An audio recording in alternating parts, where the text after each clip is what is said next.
Tom Brady is the greatest of all time.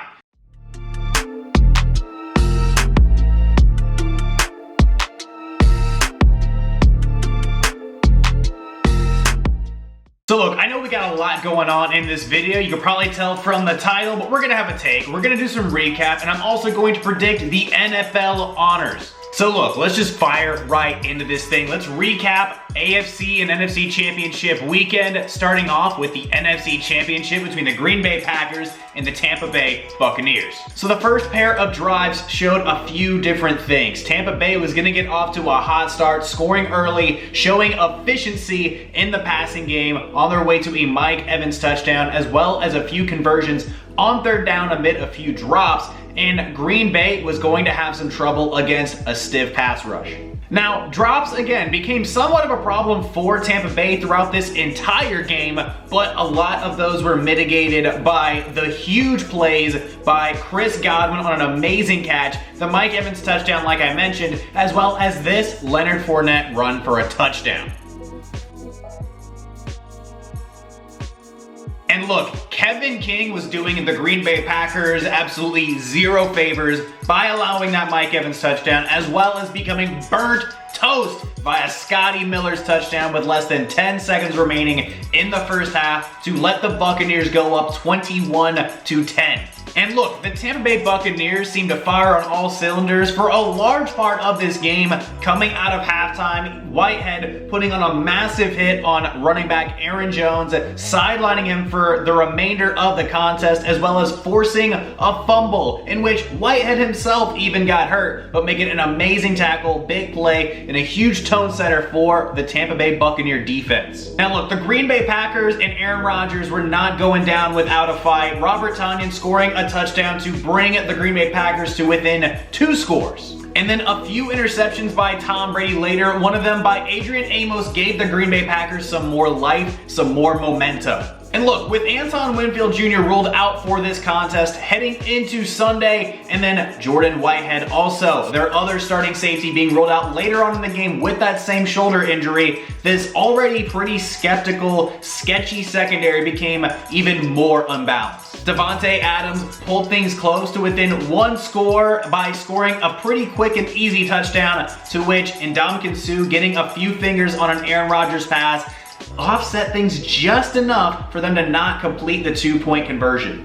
Tom Brady threw his second interception on a pass intended for Mike Evans, just a little out of reach, was deflected off of Evans' fingertips right into Jair Alexander's hands, giving Aaron Rodgers and the Green Bay Packers a huge opportunity to not just get back into this game, but to also take the lead. But Tampa Bay, no slouches in that front seven. Shaquille Barrett getting home, stopping Aaron Rodgers in the offense with a huge momentum swinging sack. But Tom Brady's third interception of the game came after a huge pass rush by Darnell Savage, going back into the hands of, once again, Jair Alexander. But alas, the Green Bay Packers offense just not able to capitalize at all on any of these opportunities, and Tom Brady would get the ball back after a couple of dysfunctional plays near the end of that drive, avoiding a sack, throwing the ball right at his receiver's feet, and then taking the field goal to go up 8 points. And now a very questionable call late. Rather than going for it on 4th down to try to tie the game with a 2-point conversion, Matt LaFleur tried to put some trust in his defense and kicked the field goal, gave the ball back to Tom Brady and company. And well, that's where the slope essentially, ended. And alas, it was once again burnt toast himself, Kevin King, who cost the Green Bay Packers a shot at a comeback victory with a blatant, and yes, it was a blatant holding call on Tyler Johnson. Johnson selling it with a nice flop, but it was a hold and it was a rightful penalty. Essentially sealed the game for the Green Bay Packers, sent Aaron Rodgers packing, haha, pun intended, and Tom Brady to his 10th Super Bowl. It's insane. Tom Brady, we're going to talk a lot more about Tom Brady, as you can tell later on in the video, but he's going to be the quarterback for a team hosting their first Super Bowl at home in NFL history.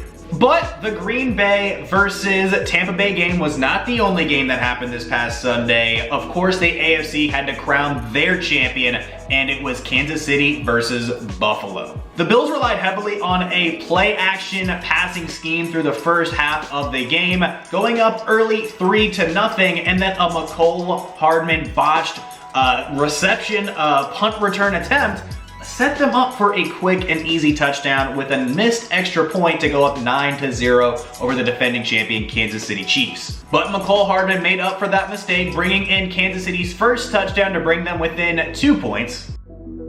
The Chiefs also quickly powered back with Darrell Williams scoring their second touchdown. And then the floodgates began to open as Kansas City went up 21-9 in the snap of a finger. Mahomes, Hill, and Kelsey got back on track very quickly, bringing in a ton of catches, a ton of yards, setting up Clyde Edwards-Helaire for the third touchdown, unanswered by the Kansas City Chiefs. Now, the Bills would manage a late game field goal to bring this game to 15-24, but a lot of the trend that happened here was the Buffalo Bills would get a field goal after a long and vicious drive against a stiff Kansas City defense, and then Kansas City in almost no time would just answer back with touchdowns. And this was the most evident after Travis Kelce scored their next touchdown, leading them 31-15. And honestly, Kansas City just kept pulling away, ended up getting up 38-21 later on in the game, and things never really got close after that. Buffalo tried to make some big plays near the end, a really nice Stephon Diggs catch, got them a little bit of an interesting spot on the field, but only resulted in 3 points, and then that was essentially the final score. After a few scuffles on the field, after some pushing and some shoving and some offsetting penalties, the Kansas City Chiefs were crowned victors and are on their way to Super Bowl 55 in Tampa. So now it's time that we say goodbye to these two organizations after their long and very successful seasons, unfortunately not capping off in an appearance or a victory in the Super Bowl. We wave goodbye to the Green Bay Packers and the Buffalo Bills.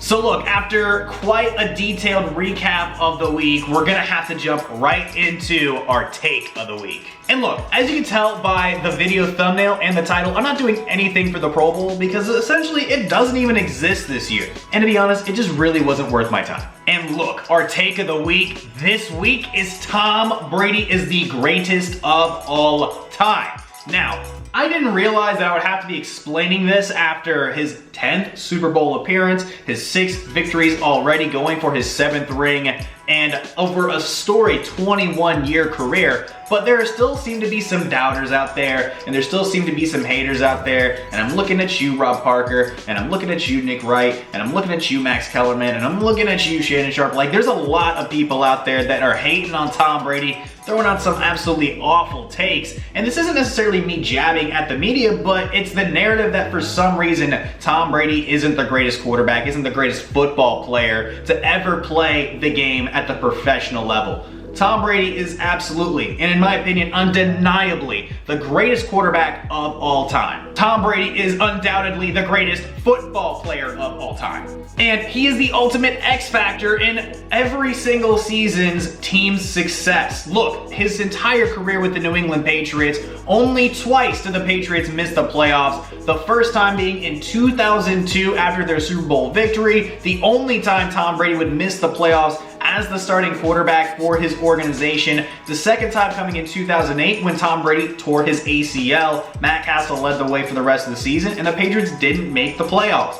Look, Tom Brady is the X factor. He is the main attraction when it comes to the success or the failure of his organizations, and the dude wins a lot. Like, unprecedented amounts of winning by Tom Brady. He has taken a team that historically has been very bad ever since their Super Bowl victory back in 2002 to the playoffs for the first time since that victory. The Buccaneers were a non-factor in the NFL until Tom Brady got there. Now look, they have some very good talented players. They got Mike Evans, they got Antonio Brown, they've got Chris Godwin. Their defense seems to have figured things out, but look, Tom Brady is absolutely, unequivocally, the X factor on why the Tampa Bay Buccaneers are headed to the Super Bowl and why Tom Brady is considered the greatest quarterback of all time. There is no other quarterback that I can think of in the NFL throughout its history that could jump ships to different organizations and then instantly lead that same team to a Super Bowl appearance. But Tristan, Joe Montana never lost a Super Bowl. Well, other person that I have no idea who you are, Joe Montana didn't make it to the Super Bowl nearly as many times. In fact, Tom Brady has made it to the Super Bowl twice as many times as Joe Montana's even won it. He's won 6, he's won 2 more than Joe Montana. He has capitalized on his opportunities to take his team to a successful point to winning championships. And that's all that Tom Brady's about. And I mean, it sounds like I'm kind of rambling, I'm going off on all these different little tangents, but honestly, like if your opinion is that Tom Brady isn't the greatest quarterback of all time, oh well, Aaron Rodgers is the most talented quarterback of all time. Yeah, but does he win as often as Tom Brady? Is he as successful as Tom Brady? Peyton Manning knew how to call plays. That's great, that is fantastic, but he couldn't beat Brady. And honestly, at the end of the day, that's what matters, is winning. And Tom Brady also has some terrific numbers. I can go on for an entire video on just Tom Brady accolades, his records, his achievements, but that's not entirely what I'm here for. Overall, I'm just here to remind people, Tom Brady is the greatest quarterback, the greatest football player of all time. If there are a number of players in the NFL throughout its history that if they hadn't played against Tom Brady would probably be a lot more successful. We'd be considering them among some of the greatest football players of all time as well. But unfortunately for guys like Phillip Rivers, Ben Roethlisberger, Drew Brees, and Aaron Rodgers most recently, even Patrick Mahomes being denied a shot at a Super Bowl because of Tom Brady's existence. So many amazing Hall of Fame level players not getting their chance to go and win multiple championships, winning more championships. Heck, Peyton Manning, if Tom Brady had never existed, would more than likely have more than just 2 Super Bowl championships. So look, so many different career paths just because Tom Brady exists. And look, even Matt Ryan would probably have a Super Bowl right now. So, sorry Falcons fans, it's a little bit of a dig, but it's true. So look, at this point, if you are not accepting Tom Brady as the greatest football player of all time, you are one of 2 things. You are either 1, crazy, or you are number 2, straight up hating. And look, that is the take of the week. And I wanted to cap things off with an NFL honors prediction, but I didn't feel like it was right for me to do so in just a regular t-shirt. It feels like a very red carpet event, so just give me a moment. It's award season, baby. So look, I suited up, I'm here, and I'm gonna give you my NFL honors winners of the year. Starting off with Offensive Rookie of the Year, we had a couple of really interesting candidates in Justin Jefferson and Justin Herbert, but look, overall, Justin Jefferson had a prolific season at the wide receiver position. I think that Justin Jefferson honestly exceeded expectations. And while we were pleasantly surprised with the emergence of Justin Herbert, I think that Jefferson just added a very interesting dynamic to the Minnesota Vikings. Give me Justin Jefferson to win Offensive Rookie of the Year.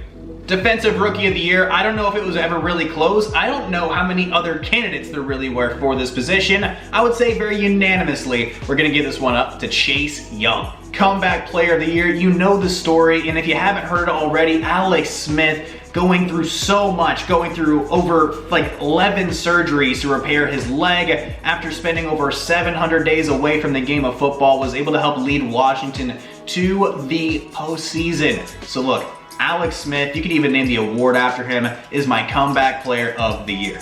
The Offensive Player of the Year is typically the guy that's not going to win the MVP, but had an amazing season. We saw that out of Christian McCaffrey, we saw that out of Michael Thomas, and this year, we're going to get it out of Derrick Henry. Defensive Player of the Year, you could probably give it to this man every single season, but I'm going to give it to him again. For the 3rd time, it's going to be Aaron Donald. Now, I want to mention this before we get to our MVP. Whoever ends up winning the Walter Payton Man of the Year award, hats off to you, because honestly, it's an award about service, serving your community, serving your fellow man, and it is bigger than the game of football. It's hard to just quantify based on performance because there's so many amazing candidates, and even being nominated for the award is an honor in itself. So I'm not gonna sit here and pretend like I have a pick, I have my candidates all in order. Whoever ends up winning the Walter Payton Man of the Year, salutes to you. And for every NFL player doing more to better your communities, it's just more of a thank you to you for even being nominated or doing things even without the nomination. For our MVP of the night, it's going to be Aaron Rodgers of the Green Bay Packers. Had a phenomenal season, putting his team in the best position to win almost game in and game out. One of the most consistent players, had an amazing season leading the NFL in passer rating, over 40 touchdown passes to less than 7 interceptions. The dude's efficiency is out of this world, and unfortunately he's not going to be playing in the biggest game of the year, but kudos to Aaron Rodgers on his 3rd MVP win.